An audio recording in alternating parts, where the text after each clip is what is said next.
Let's discuss dysphasia. इसको हम कौन कौन से हेडिंग्स में देखेंगे? First introduction, second aetiology and third investigations. ये 3 हेडिंग्स में देखेंगे। तो डिस्पेजिया मीन्स इंट्रोडक्शन में क्या होता है? डिफ़िकल्टी इन स्वालोइंग होता है। देन सेकेंड एटियोलॉजी इसकी क्या होती है? एक तो प्री ईसोफेजियल कॉजेस होते हैं एंड दूसरा ईसोफेजियल कॉजेस होता है। तो 2 हेडिंग्स रहेगी। तो प्री ईसोफेजियल कॉजेस में अगेन 2 चीज़ें आएंगी, first oral phase and second pharyngeal phase. तो ओरल फेस में क्या क्या रीजंस हो सकते हैं? First disturbance in mastication, second disturbance in lubrication, third disturbance in mobility of tongue, fourth palate defects and fifth lesions of buccal cavity and floor of mouth. तो first mastication में disturbance में कौन कौन सी चीज़ें आ सकती है? ट्रिस्मस आ सकता है, मतलब कि जॉ ओपन करने में दिक्कत हो रही है।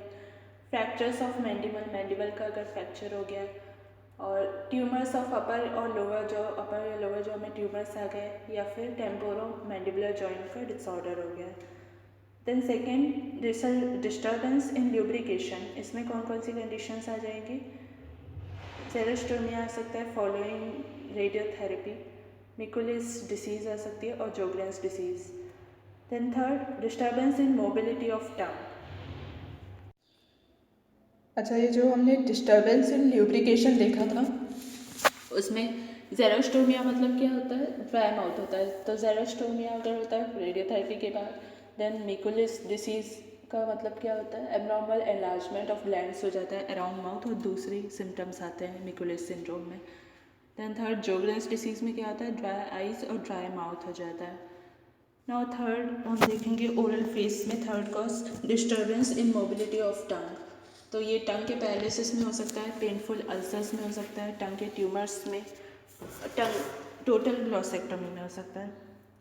देन फोर्थ है पैलेट डिफेक्ट्स। पैलेट डिफेक्ट्स में क्लेफ्ट पैलेट आ सकता है और ओरोनेजल फिस्टुला।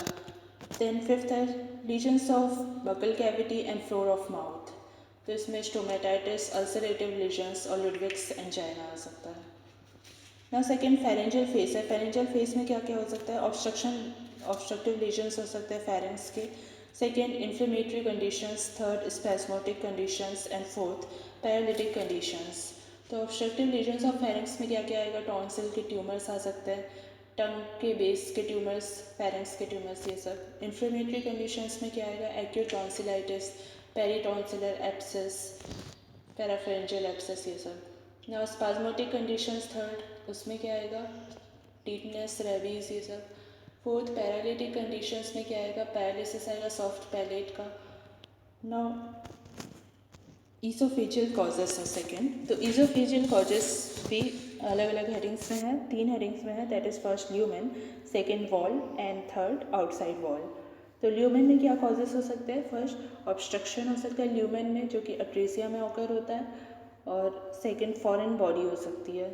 देन सेकेंड वॉल में क्या क्या कॉजेस हो सकते हैं? Hypomotility disorders and hypermotility disorders. तो एक्यूट या क्रोनिक ईसोफेजाइटिस के टाइम पे होता है ये सब, या मोटिलिटी डिसऑर्डर्स के टाइम पे। तो हाइपोमोटिलिटी डिसऑर्डर्स कौन से होते हैं? अकेलेसिया होता है, उस टाइम पे होता है। देन हाइपर मोटिलिटी डिसऑर्डर्स किस केस में हो सकता है? क्रिकोफेरेंजियल स्पाज्म में हो सकता है।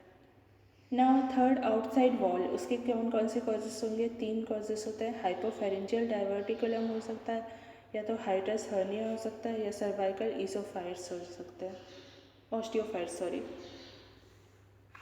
तो हाइपोफेरेंजियल डाइवर्टिकुलम मतलब हाइपोफेरिंग्स में जो डाइवर्टिकुलम निकल जाता है वो, या तो हाइटस हर्निया, हाइटस जो होता है ना फेरिंग्स में, उससे हर्निया निकल सकता है, हर्निएट हो सकता है।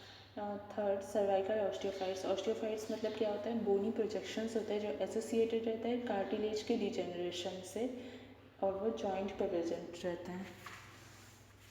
नाउ थर्ड इन्वेस्टिगेशंस है। इन्वेस्टिगेशंस को कौन कौन सी हेडिंग में देखेंगे? फर्स्ट हिस्ट्री है, then second clinical examination, third blood examination, fourth radiography है, fifth manometric and pH studies, sixth है ईसोफेगोस्कोपी एंड सेवन्थ है अदर इन्वेस्टिगेशंस। यहाँ पे एक इमेज भी है सर्वाइकल ऑस्टियोफाइट्स की जो डिस्फेजिया कॉज कर रही है, और पेरियम स्वैलो प्रेशर शो कर रहा है ईसोफेगस में बाय लार्ज ऑस्टियोफाइट्स। तो ये बी वाले डायग्राम में प्रेशर शो हो रहा है और फर्स्ट वाले में ये ऑस्टियोफाइट्स दिख रहे हैं, प्रोजेक्शन दिख रहा है ना। तो इन्वेस्टिगेशंस को हम डिस्कस करते हैं। फर्स्ट हिस्ट्री है, तो हिस्ट्री में पूछना है सडन ऑनसेट है कि प्रोग्रेसिव है या इंटरमिटेंट है। तो सडन ऑनसेट किस केस में होता है, फॉरेन बॉडी या फूड के इम्पैक्शन के टाइम पे, एक प्रीज एग्जिस्टिंग स्ट्रक्चर पे, या मैलिग्नेंट। या प्रोग्रेसिव कब होता है, मैलिग्नेंसी के टाइम पे। इंटरमिटेंट कब होता है, स्पाजम्स या स्पाजमोटिक एपिसोड्स पे, जब एक ऑर्गेनिक रीजन में होता है। अच्छा, हिस्ट्री में हमें ये 3 चीज़ें के अलावा एक और 3 चीज़ पूछनी है, दैट इज़ फोर्थ है इसमें more to liquid, fifth more to solid and sixth intolerance to acid food. तो fourth more to liquids means किस केस में होता है, पैरालिटिक लीजन्स के केस में पेशेंट ज़्यादा लिक्विड लेने लगता है। मोर टू सॉलिड, सॉलिड ज़्यादा कब प्रेफर करता है पेशेंट, जब मैलिग्नेंसी या स्ट्रक्चर होता है तब। Now sixth intolerance to acid food, acid food intolerable हो जाता है पेशेंट के लिए कब, अल्सरेटिव लीजन्स में। नाउ सेकेंड है क्लिनिकल एग्जामिनेशन। क्लिनिकल एग्जामिनेशन में क्या करते हैं, ओरल कैविटी का एग्जामिनेशन करते हैं, ओरोफेरेंक्स का, और ओरोफेरेंक्स मतलब ओरल कैविटी के नीचे जो फेरेंक्स है उसका एग्जामिनेशन, और फिर उसके नीचे लैरिंक्स का भी एग्जामिनेशन। और इसमें एक्सक्लूड कर सकते हैं pre oesophageal causes of dysphagia को। Now blood examination third, blood examination किसके लिए करते हैं, डायग्नोसिस एंड ट्रीटमेंट के लिए प्लमर विल्सन सिंड्रोम का, और पेशेंट की न्यूट्रिशनल स्टेटस को भी जानने के लिए, अनीमिया तो नहीं है कहीं। नाउ फोर्थ रेडियोग्राफी, रेडियोग्राफी में क्या क्या करते हैं, एक्सरे चेस्ट करते हैं, लेटरल व्यू लेते हैं नेक का, और थर्ड बेरियम स्वॉलो करते हैं। तो first X ray chest cardiovascular disease का एक्सक्लूड करने के लिए करते हैं, पल्मोनरी और मेडिएस्टिनल डिसीजेस को एक्सक्लूड करने के लिए। फिर नेक का लेटरल व्यू ले लेते हैं ताकि सर्वाइकल ऑस्टियोफाइट्स को एक्सक्लूड कर सके और कोई सॉफ्ट टिश्यू लीजन्स को भी। नाउ बैरियम्स वालों थर्ड क्यों करते हैं, डायग्नोसिस करने के लिए मैलिग्नेंसी का, कार्डियक अकेलेसिया का, हाइटस हर्निया या इसोफेजियल स्पाजम्स का। नाउ फिफ्थ मैनोमेट्रिक और पीएच स्टडीज़ करते हैं, ये मेज़र करता है प्रेशर्स को ईसोफेगस में और उसके स्फिंक्टर्स पे। तो एसिड रिफ्लक्स आता है ना ईसोफेगस पे, वो मेज़र किया जाता है पीएच इलेक्ट्रोड से। नाउ सिक्स्थ है ईसोफेगोस्कोपी। ईसोफेगोस्कोपी में डायरेक्ट एग्जामिनेशन होती है ईसोफेगल म्यूकोसा का और परमिट करती है बायोप्सी स्पेसिमेंट्स को लेने के लिए। नाउ अदर इन्वेस्टिगेशंस में क्या आएगा, अदर इन्वेस्टिगेशंस में है first bronchoscopy, second thyroid scan, और एक और कार्डियक कैथेटराइजेशन भी है। तो ब्रोंकोस्कोपी किस लिए करते हैं, ब्रोंकियल कार्सिनोमा के लिए करते हैं। फिर थायराइड स्कैन मैलिग्नेंट थायराइड को चेक करने के लिए करते हैं, और कार्डियक कैथेटराइजेशन वस्कुलर एनोमलीज को चेक करने के लिए करते हैं। जो भी केस डिपेंड कर रहा है उस पर अदर इन्वेस्टिगेशंस दिखते हैं, उसके कुछ साइंस अगर दिखते हैं तो। सो ये था डिस्फेजिया। Thanks for watching.